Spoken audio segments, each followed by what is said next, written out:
Hello and welcome, Timothy here with the 3Vs and the 3 at the end. Today, bringing to you a Kindred focused shoutcast. Hope you're ready. We'll cover her skill and how the skills actually interact with each other, because that wasn't exactly clear when I first read all the descriptions, so much text, but it's really basic, so we'll cover that. We'll have fun talking about the game, and I'll give you my 2 cents on each and every play sometimes, mainly with the focus on Kindred, who's jungling here. Also, there's a duo top lane Kindred for the blue side, which is interesting, because I think she might be pretty good as a non-jungle as well, even though she has some good tools for jungle. Anyway, let's get this going. That's just how we do this. We press the play button. Yeah. So, that's Kindred. She can attack. It's pretty basic. Let's follow her like this. She started with her E, which creates a zone in which, that's the tricky part. Yeah, actually, you can... oh my god, this is so complicated. I'm already getting lost for words here. But basically, you create a zone in which the wolf attacks stuff that you target, right? With a W. Your wolf's frenzy. And most importantly, isn't that, but okay, there's good damage, sure. The wolf's attack. But most importantly, your Q, if you use it in the zone of wolf's frenzy, goes on a 2 second cooldown, not just 3. Not just 20 or whatever, Sys 7 is the base cooldown. But if you use the Q, that's a like mini dash, they call it a vault. If you use it within the W zone, the cooldown is really short, so you can jump around a lot basically. See, like there's one jump, that's the Q. When she jumps, it's the Q basically. And it also shoots extra arrows when you jump after the jumping. Like it's not an auto attack, those extra arrows. You also get the cooldown. Oh my god, that's not what I meant to do. There we go. You also get the cooldown of the dance of arrows, the Q, reduced to 3 seconds when you turn on W. So you don't need to first turn on W.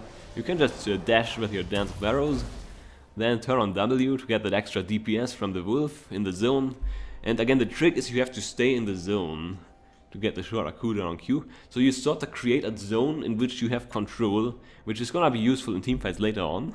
Look closely, because yeah, it's pretty good when you have a 3 second cooldown dash for an AD carry, I'd imagine. Now your last spell and the basic spells, actually let's talk about the passive first, because that's easy and kind of weird. So the passive in-game, like when you actually play, below the passive icon on the bar, you know where it is here, usually in the in-game, there's a button you can press, which you can then select something with. You can then select a champion with that button, like that. See that she just selected it.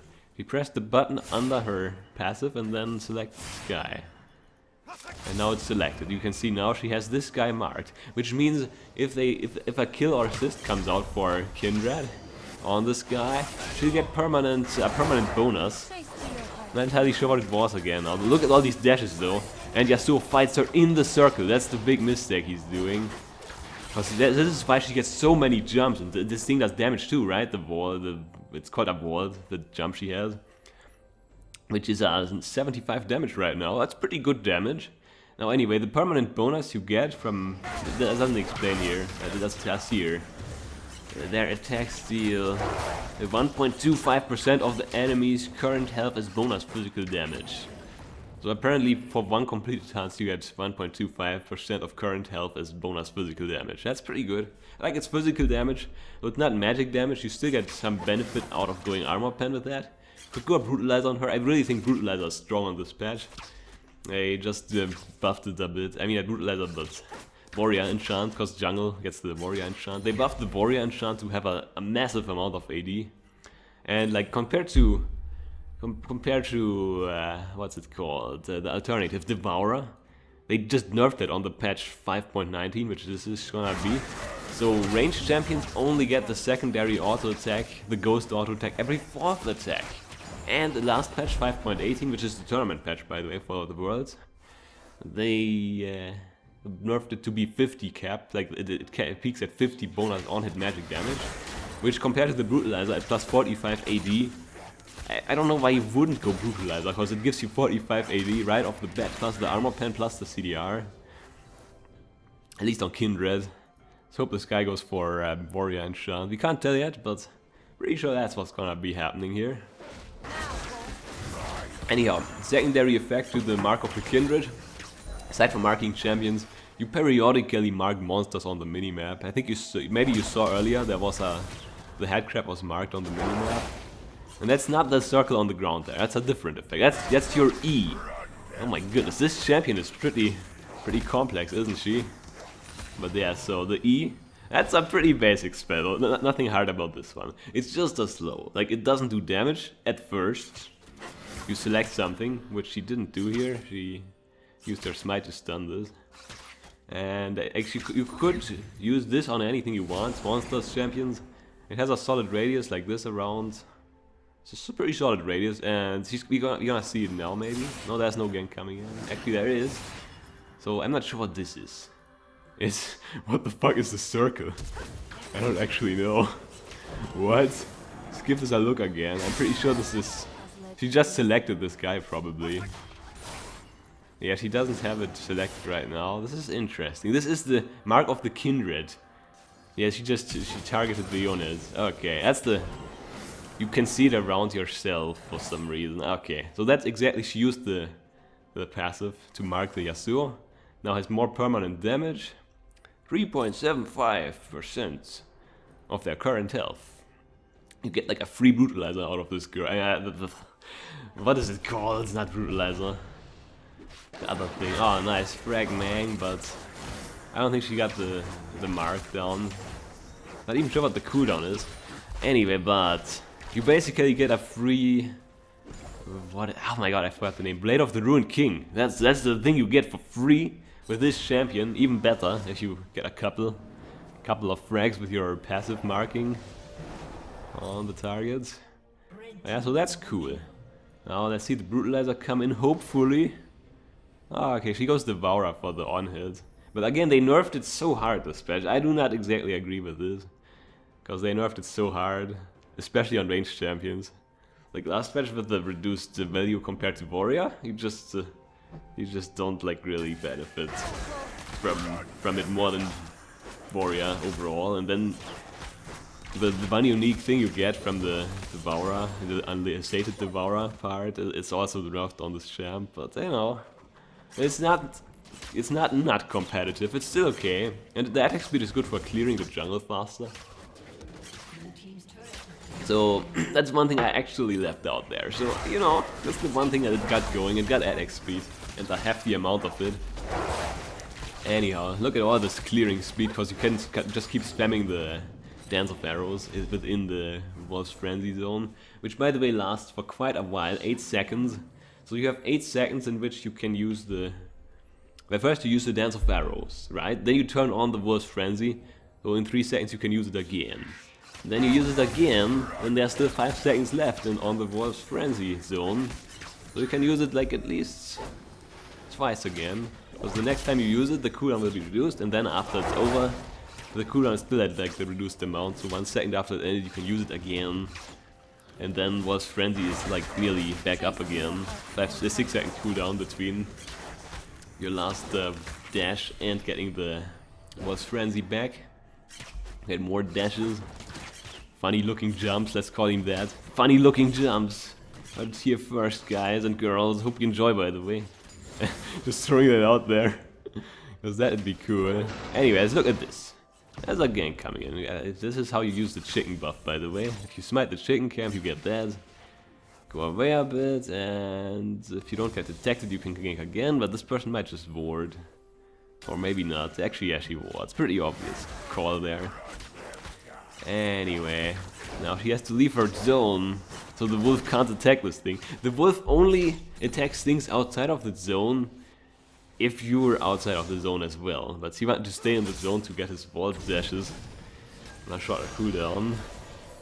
It actually does attack outside of the zone as well, as long as you have the Wolf's Frenzy active.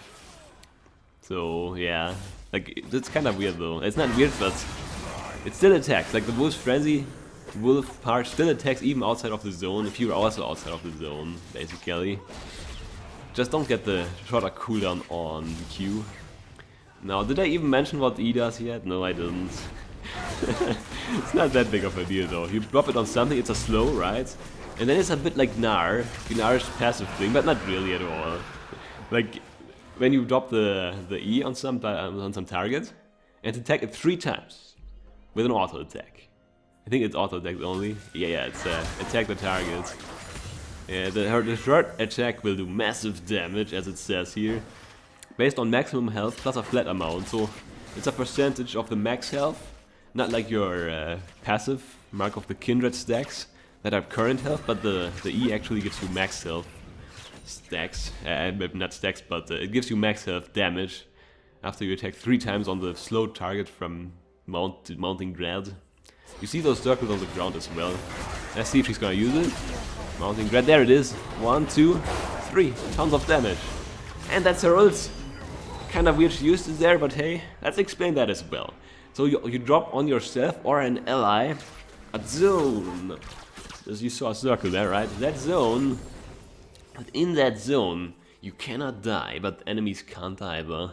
So if you were to drop below 10% health for the enemies, the person who does drop to that point turns invincible. And cannot be healed anymore either. So that's kinda troll, but I guess you can use that to counter Tryndamere ults. So he can't heal that much, if that makes any sense. You can also counter Mundo. If you get him to 10% health, you can just drop that on him. And yeah, deny him the healing. You still gotta attack him a couple, though he actually were to drop below 10% health, I think. But you can't deny people healing with that. Even though if you get Mundo to 10% health, I think you can just kill him outright. Well, that's that. But it basically does that for everybody in the zone. And after it ends, it heals you for a bit. Like just 200 health, I think, on some level. Level 1 it's 200 health, yep. So it's kinda like Tryndamere ult in an AoE, but it counts for the enemies as well, if you think about it that way. So it's a pretty cool skill, and I think I like it combined with the tons of dashes you get from Dance of Arrows. So you can decide when you want to leave the zone and how you want to play it out. You got basically 2 big zones that let you control the fight, and where the enemies don't exactly want to fight sometimes. Interesting flashes coming out there. Oh well. She used the zone there. She saved the guy. Briefly. That was interesting. Then the enemies jumped out of the zone though. Like the enemy Kindred. Maybe that was... Actually that was the Kindred of the blue team. Yeah, by the way, I was thinking... Kindred, she, as I said at the start, I wouldn't mind to see some non-jungle Kindred action, but I actually had some doubts about the duo top lane. I mean, it's not terrible, but it doesn't seem to be working out too well. And I would probably solo lane on her, or have an actual support in the bot lane, 2v2. Because it can be really hard to win 2v1 sometimes.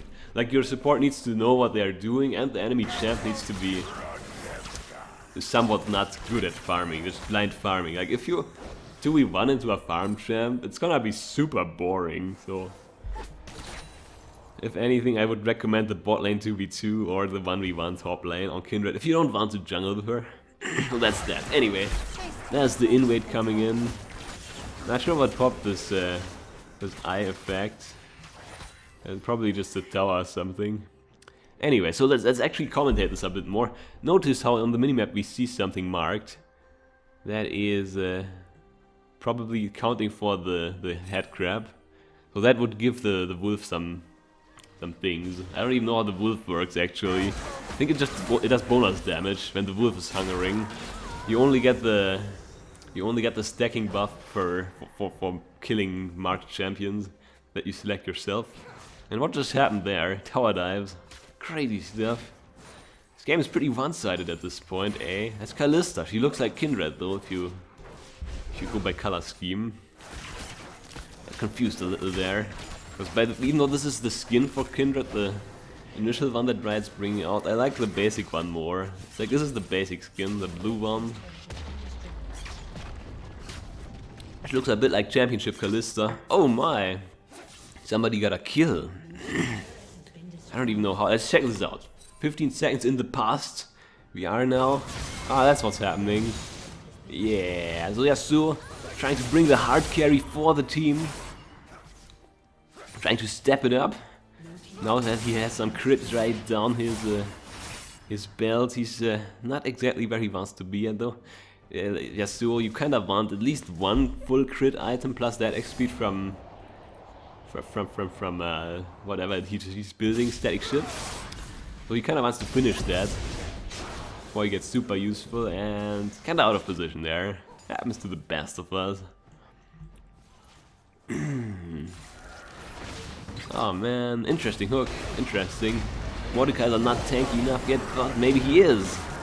Surprisingly tanky. He's still living, oh my. Now he goes down though. Is it enough? It is enough to get the kill. Now Kindred might want to get out of this and uses her ult to protect the enemies. Could have used it a bit more defensively maybe. It's kind of hard because you have to target champion, an allied champion with it, or yourself. But in that position I would just self-casted it. So people can retreat over it to the tower and not die in the process. Has a good duration as well with 4 seconds. I mean, Tryndamere ult is like 6 seconds or something at max. Or is it 8? I'm not sure. Still twice as long as Kalo is at level 1. I wonder if the level, the duration goes up with levels. That'd be nice. Oh my goodness, crazy stuff happens. I don't even know what's going on, but Shoutcast is one hella tanky guy. Was it enough? It was. It wasn't. It was for the blue team though. The comebacks are real. Trading only the Kindred for 3 people. I don't even know how that happened, but hey, that looked cool. That looked kinda cool. So now that we covered Kindred though, I'm focusing more on the game and the action, you see. The dragon getting taken, but it's countered by a tower take. The important part here is the towers in mid-game. You kind of want to pick him up because they are pretty free, the outer ones, and they give a lot of gold for the team. Which, how much is it? A couple hundreds, like more than 500. Barely short of 1,000. Forgot the math behind that, but yeah, so. Red team, they got the sizable lead of a 7k gold. They can't rest here, even though they just died, and then there's the fail hook flash. But it happens. I mean, it's Karma, she has the move speed from her shield. Can't expect to hit him all. Though I would have not tried this here because red team, they got something to go for here, and that is the top outer. That's what they want to go for. It's easy gold on the map. That's where you want to go right now. The mid game, where it's like you really run into this trap where you just send 3 people into the mid, which is bad because the enemies can send 4 people or 5 people. Because this is really close to the enemy base, so they mess you up. That's the thing here. Even though now they got 4 mid, it's just way early to get this tower done, so would definitely recommend going for the outer and then the inner. And that was a nice catch, but that shield's coming out. No danger here. Are you trying to commit to something? Flash comes out. Ult, Mortal is so tanky, he just needs to dodge the rebound, and he did. Assisted by the hook. And yeah, now he goes down. Still, the dive was one the nightmares are made of. Nice escape. Oh my god, Blitzcrank goes back in. What a master of deception. Deceiving his whole team. Maybe he thought Callista can back him up a little, but she's a bit too low for that. A bit of a questionable judgment call, but hey. We've seen worse at points. Maybe not this game. I've seen worse in other games. That I also showed you on my channel, right? You can check out my channel for lots of plays that are even worse if you want to, and better ones too. They aren't half bad sometimes. Anyhow, that was beautiful. And yeah, again, as I said, you wanna maybe consider the outer and inner turret here from red team's perspective. Team Jungle Kindred, where blue team is Team Toplane Kindred. How about it? It's their names now. Very creative. Lots of creativity went into those names. Okay, well. Now the blue team, they are still down 5k gold. Maybe a bit bold to go for the inner, but there's not much else to do on the map. Dragon down. Baron too strong. Outer tower is done. So you really gotta look at the inner ones, but again, note, if you send 3 people mid, you aren't gonna get the tower, you're gonna get engaged on, and you really wanna do it. If you want to do something here, it doesn't involve taking towers because you can't, and there's no other objectives, you really wanna consider 1-3-1 split push, because it means your AD and your top lane and your mid lane get farm. Okay, and you don't want to like randomly 1v2 mid. You wanna have 3 people mid, and you want the split pushers who can actually 1v1. You want those to be on the side lanes. A nice flash from Kalista. Definitely worth it. So you want to have those 3 with this 1-3-1 split push, but the important difference to just having 3 people mid and the other 2 farming is the 3 people mid need to be aware that they can't take the tower, they need to have wards and disengage when the enemies try something, and there needs to be pressure on the side lanes on 2. So if the enemies commit to something mid, your side lanes get shoved in to get a tower on the side lanes, potentially. That's the power of the 1-3-1 split push. Yeah, Windwall won't get you out of that one, Yasuo, sorry. Again, this is like just people from the blue team being in the mid lane. Anyway, you saw Kindred ult there. Basically Tryndamere ult. But yeah, like, this was even worse than 3-man push in the mid. It was basically 3 people back to back being solo in the mid lane getting picked off. Because they have wards when they were sieging mid with 3, right? But they don't have wards anywhere else. Now another tower dive. Can Kalista survive? She can just walk around in a circle basically. Yes, she can. Does it perfectly. That's the spirit. How to Kalista. Just run around on the enemy base while jumping, while throwing spears that did violate people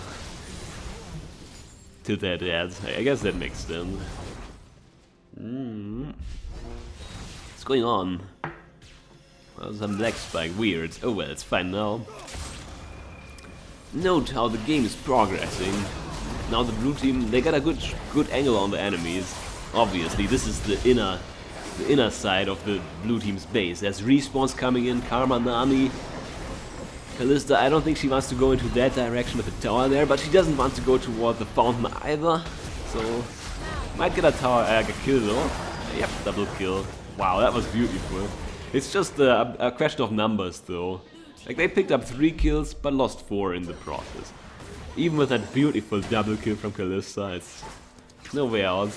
Gotta keep in mind the DPS from Kindred. Let's look at this Kindred's build. She went for Bork. I like it. It's not that great, but you know, I really don't like it actually. It's good because she doesn't have tons of farm.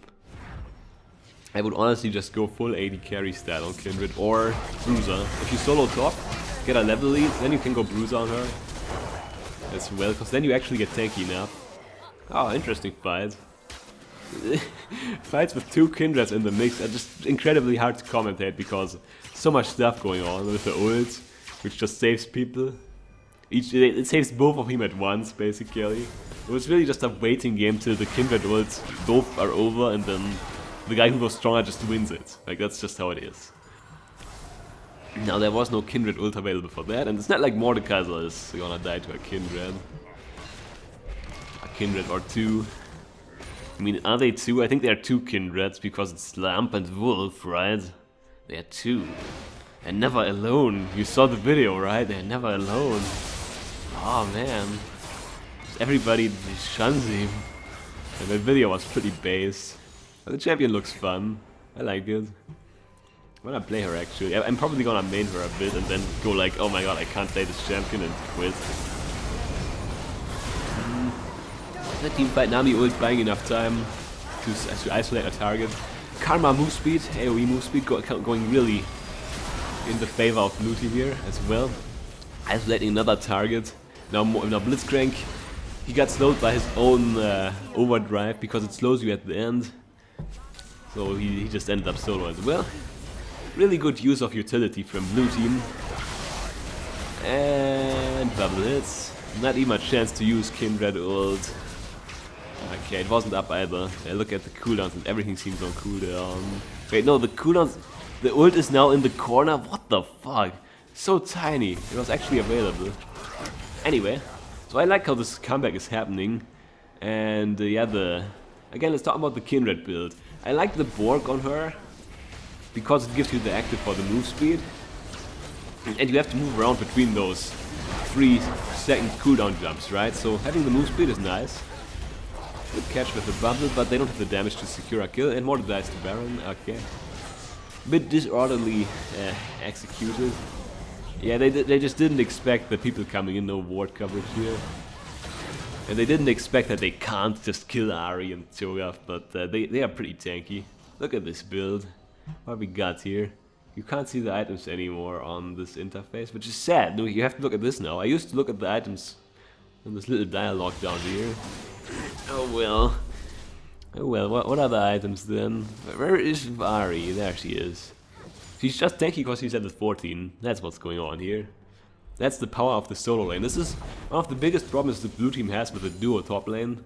Kindred level 14 as well, but she looks more squishy somehow. I don't know what's going on there. Might be runes. I mean, that's 2k health nearly. And Ahri is sitting on 2k as well. Okay. It's just the color, let's put it that way. Red looks more solid to me color-wise, so it looks more intimidating, more big. Because I'm colorblind, so if you don't follow, then it's just because I'm colorblind. Anyway, tower dive, maybe. Not enough damage to pull the spears out and kill.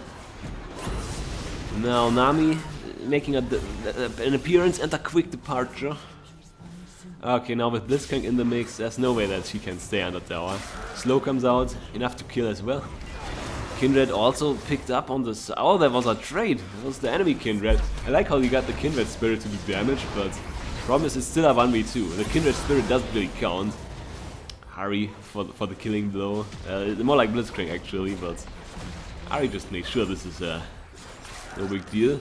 And again, the blue team falls into this trap of just back-to-back 1v1s. Nothing you can do about when this keeps happening, aside from standing in base till everybody respawn as the best course of action here.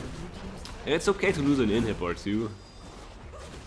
It's definitely winnable for blue team, even with the 13k gold difference. A monumental difference. But again, as long as they get 5 people here, which they won't, for 20 seconds death timer. Why is the death number so small? It's making me strain my eyes, yeah, I don't like it. Anyway, it's just not enough people again. There were 2 people dead still. So, you know, tower went down. Red team a bit overcommitting. So they lost a man in return. Means they can't end now, which is good too. Because again, oh my god, 6k, 600, not 6k, but that was beautiful. Well, now blue team, honestly, they also overcommitted to that. They needed to forfeit that inhib. Now Kindred doing the work, plus saves her own life. Oh my goodness, the 4 seconds of doom! Gets the kill, gets out. I love the Kindred. And a shield from Karma, plus a root, possibly in tower range, nope. But good damage comes out. Let's see if the duration is longer now at this level. Nah, it's still 4 seconds. So Kindred ult stays at 4 seconds at all levels. It's still good.